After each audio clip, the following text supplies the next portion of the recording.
আর বলবো আপুরা বইনেরা, মনে হয় আমার 2 দিনের গ্যাস এই এক সবজি বাজিতেই শেষ। শুকনি সবজিটা আমি অনেক আগে খাইছি একবার, তো তখন খাইছিলাম চিংড়ি মাছ দিয়ে রান্না করে। এখানে আমি আজকে নোনা ইলিশ টমেটো দিয়ে রান্না করবো। সব কইরা বাজার থেকে মেরে দিয়ে এই সবজিটা কিনাইছিলাম, বাসায় আইনা পড়লাম মহা বিপদে। তো বেশ কিছুদিন আগে আপনারা দেখতে পারছিলেন যে বাজার থেকে এই সবজিটা কিনে আনছিলাম, আর এটার নাম হইতেছে জুকিনি। এটা সবাই চিনেন কম বেশি। তো অনেক বছর আগে খাইছিলাম, এরপরে আর বেশি একটা খাওয়া হয় নাই। তো ওই দিন বাজারে দেখা এটা কিনে নিয়ে আসলাম। তো আইসা এটা এখন কাটতেছি। প্রথমে বটি দিয়েই কাটতেছিলাম, পরে দেখি বটি দিয়ে আর কাটতে পারতেছি না, পরে এই পিলাটা নিলাম। খোসাটা যেই শক্ত, যে পরিমাণে যুদ্ধ করা লাগছে খোসা ছাড়াইতে গিয়া, দেখতে কিন্তু খুবই সুন্দর, ভিতরটা পুরো শসার মতো লাগতেছে, আর এটা কিন্তু খাইতে কুমড়ার মতো টেস্ট। যাই হোক, রান্না করার জন্য সব কুটাকাটি শেষ করে আমি রান্নার কাজে চলে আসলাম। তো এখানে ধনিয়া পাতা কাটছি, রসুন কুচি করছি, আর টমেটো কেটে নিছি, আর পাশে আছে সেই ঝুকিনিটা আমি ভাজি করব, তার জন্য এইভাবে কেটে নিছি কুমড়ার মতো করে।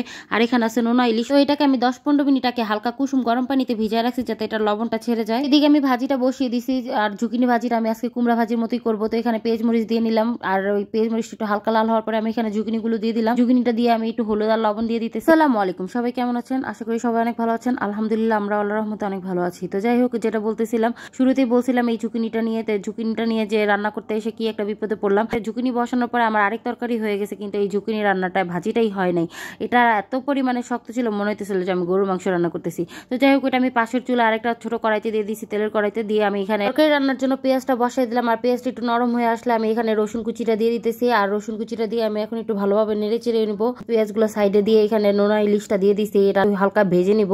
যেহেতু এটাতে একটু হালকা পরিমাণে গন্ধ থাকে, তো খেতে গেলে যাতে খারাপ না লাগে তার জন্য আমি একটু লাল লাল করে ভেজে নিতেছি। তো এটা ভেজে আমি তুলে রেখে তারপরে এখানে আমি তরকারিটা বসাই দিব। আর ওইদিকে দেখেন এখনো কিন্তু ভাজিটা হয় নাই, সবজি ভাজিটা হয় নাই। এটা এত পরিমাণে শক্ত ছিল, মাঝখানে একটু পানিও দিছিলাম ভাজিতে যাতে সিদ্ধ হয়ে যায় তার জন্য।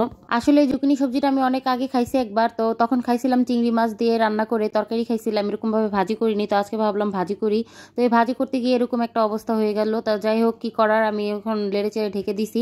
আর এই পাশে তরকারিটা বসিয়ে নিতেছি। এখানে আমি আজকে নোনা ইলিশ টমেটো দিয়ে রান্না করব। আর এই নোনা ইলিশে কিন্তু অনেক পরিমাণে লবণ থাকে, তো এগুলো রান্না করার আগে কিন্তু অবশ্যই কুসুম গরম পানি দিয়ে মিনিমাম 10 থেকে 15 মিনিট ভিজিয়ে রেখে তারপর ভালোভাবে ধুতে হবে। আমি কিন্তু 2-3 বার করে এই কাজটা করে নিছি, কুসুম গরম পানি দিয়ে ভিজিয়ে রেখে এইভাবে লবণটা পরিষ্কার করে নিছি। তো এইভাবে ধুয়ে নিলে কিন্তু লবণগুলো একদম চলে যায়। তো যাই হোক, আমি এই মাছটা তেমন একটা খাওয়া হয় না আমার ঘরে। তো আজকে বাজারে ভাবলাম যে বড় সাইজে যেহেতু উঠছে তার জন্য নিয়ে আসছিলাম। যাই হোক, আপনাদের সাথে কথা বলতে বলতে কিন্তু আমার তরকারি রান্নাটা কমপ্লিট। আমি এটা একদম শুকনো শুকনো করে রান্না করছি। আর এই নোনা ইলিশ তো ঝোল খায় না, শুকনো শুকনো করে রান্না করলেই মজা লাগে। আর ফাইনালি এই ঝুকিনি ভাজিটা হয়েছে। এত কষ্ট পোহানো লাগছে এই ভাজিটা করতে গিয়ে, কি আর বলবো আপুরা বইনেরা, মনে যে আমার 2 দিনের গ্যাস এই এক সবজি ভাজিতেই শেষ। তো যাই হোক, আজকে আর ভিডিওটা বেশি বড় করব না, আজকে এখানেই শেষ করতেছি। তো আমাদের ভিডিও কে কোথা থেকে দেখেন অবশ্যই কমেন্ট করে জানাবেন, আর ভালো লাগলে একটু লাইক আর কমেন্ট শেয়ার করে দিবেন। তো আপনাদের লাইক কমেন্ট শেয়ারে কিন্তু আমরা নতুন করে ভিডিও বানানোর অনুপ্রেরণা পাই। তো সবাই ভালো থাকবেন, আজকের মতো বিদায় নিতেছি। আল্লাহ হাফেজ।